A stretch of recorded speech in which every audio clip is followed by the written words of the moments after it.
Bonjour, bonsoir chez vous, en Afrique, en Europe, en Asie, en Amérique et partout dans le monde. C'est votre frère Bip qui revient toujours dans ma série en Afrique et ailleurs, qui est ma chaîne YouTube pour laquelle je vous demanderai de bien vous souscrire ou laisser des commentaires, toujours de manière respectueuse. Eh bien, je vais revenir et encore sur ce sujet de la traîtrise des rois ou encore la traîtrise de nos leaders politiques. Aujourd'hui, nous savons que l'Afrique est un continent d'avenir. C'est le continent du futur, mais aussi le continent du passé à cause de ces grandes civilisations éparpillées d'un peu partout, du nord au sud, de l'est à l'ouest. Mais on a vu, en remontant l'histoire, que la colonisation de l'Afrique est bien passée par la traîtrise des rois. Donc, ces rois africains qui ont accepté qui ont donc consenti d'accepter la culture européenne, donc la religion et même le mode de vie, et encore en changeant leur nom, en prenant des noms portugais, espagnols et autres. Et de là est donc parti donc ce changement de culture ou encore cette insertion de culture européenne à la culture africaine.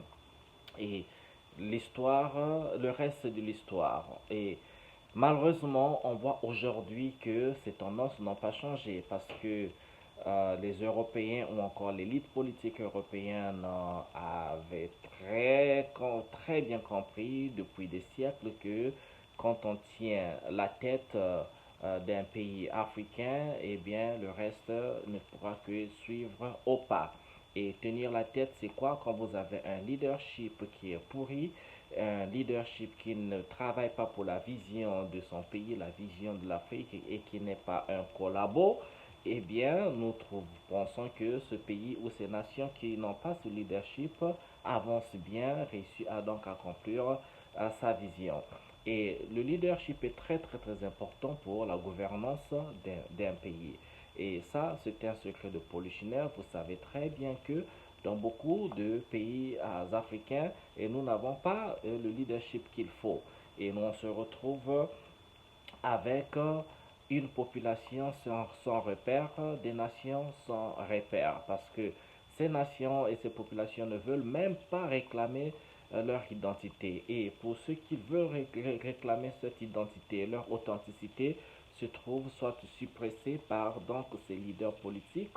Si ce n'est pas par les leaders politiques, c'est parfois par la population elle-même. Parce que, eh bien, la colonisation mentale est la pire forme de colonisation où on finit toujours par faire des louanges de tout ce qui vient d'ailleurs et non pas par euh, faire la priorité en ce qui nous appartient, donc notre culture, les noms que nous avons. Aujourd'hui, si on voulait bien le changement de l'Afrique, on voulait bien que nos nations africaines changent, eh bien le changement passera aussi par le changement des personnes. Pour ceux de la population qui comprennent que le changement est nécessaire et que les choses doivent avancer, il faut aussi faire une introspection de soi. Ça veut dire quoi? Quand on se regarde comment vous vous appelez? Est-ce que par votre nom, est-ce que vous pouvez faire la révolution de votre nom? Parce que si vous vous appelez Marc, Jean, Philippe et autres, parce que, eh bien, vous portez sur vous la marque, une empreinte de la colonisation. Il faut faire quelque chose. Il faut regarder autour de vous, la culture. Qu'est-ce que vous consommez par le quotidien?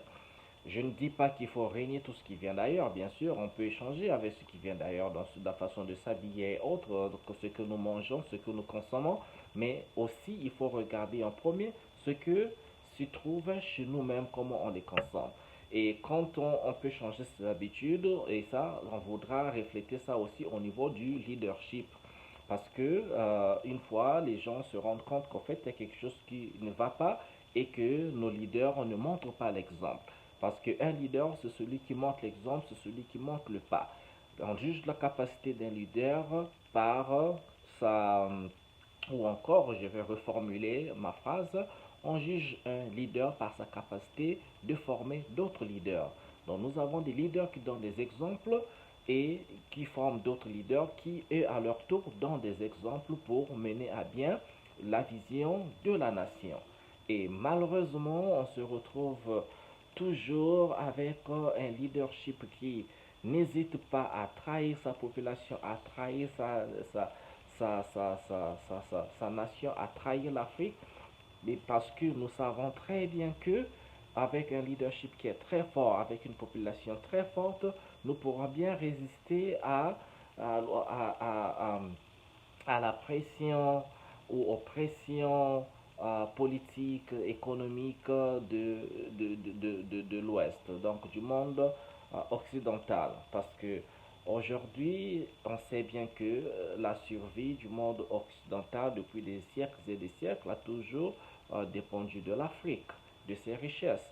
C'est l'Afrique qui a construit le monde. Les richesses de l'Afrique ont contribué donc à construire l'Europe, les Amériques et autres. Ça, vous le savez déjà. Donc, nous avons quelque part une force.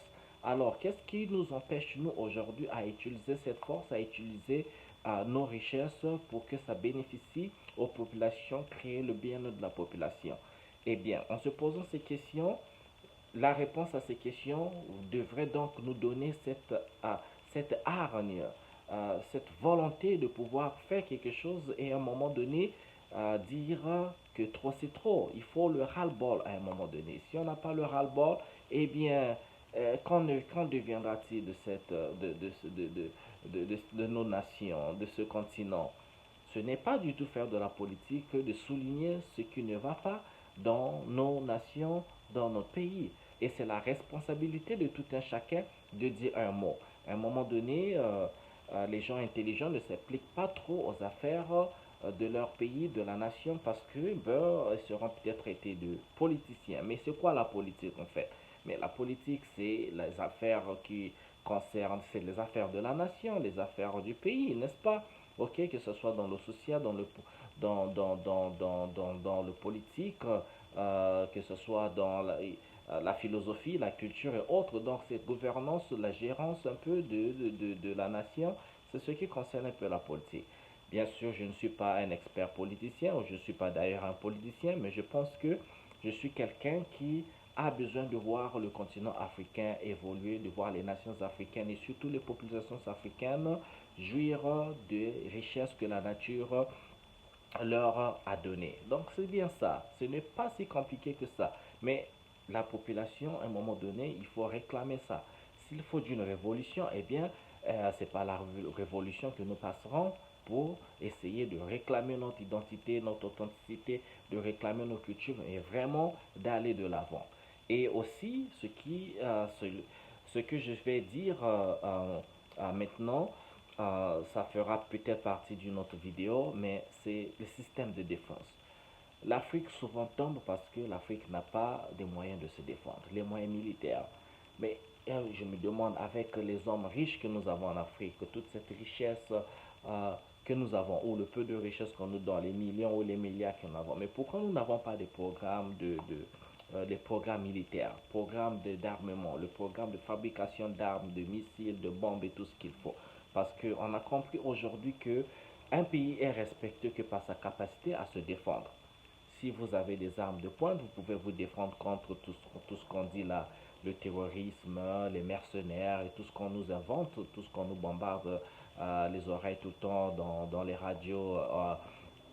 radios occidentales. Eh bien, ce sera que du blablabla si et seulement si nous avons cette capacité à nous défendre, à défendre nos territoires, à défendre nos nations. Mais avec quoi? C'est pas avec des chars de pacotille ou des petits un avion ou deux avions de guerre que nous avons.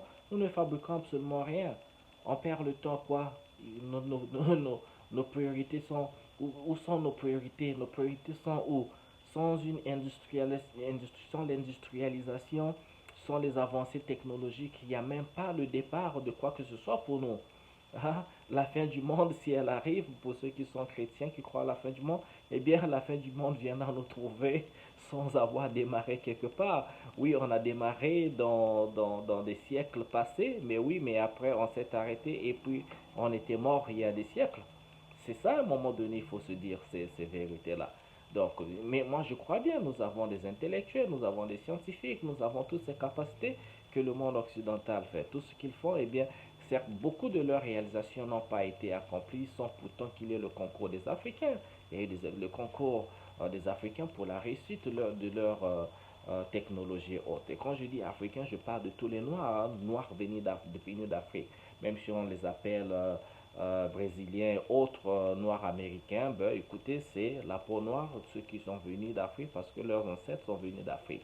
Quelle que soit leur appellation, eh bien, pour moi qui ai eu la chance de voyager un peu partout dans le monde, quand vous vous baladez dans les rues, dans les quartiers des Blancs, vous êtes noir, vous êtes un nègre, et voilà, c'est comme ça. Qu'on s'en fiche un peu de qui vous êtes, d'où vous venez, noir, si vous êtes noir. Mais bien, moi, je suis noir avec fierté. J'espère que vous êtes noir avec fierté également. Donc, la vidéo, c'est ça. Je demanderai à tout le monde, repartez vers l'histoire. Il faut lire l'histoire, il faut comprendre l'histoire. Depuis quelques siècles jusqu'à ce qui se passe aujourd'hui, vous remarquerez que l'histoire se répète.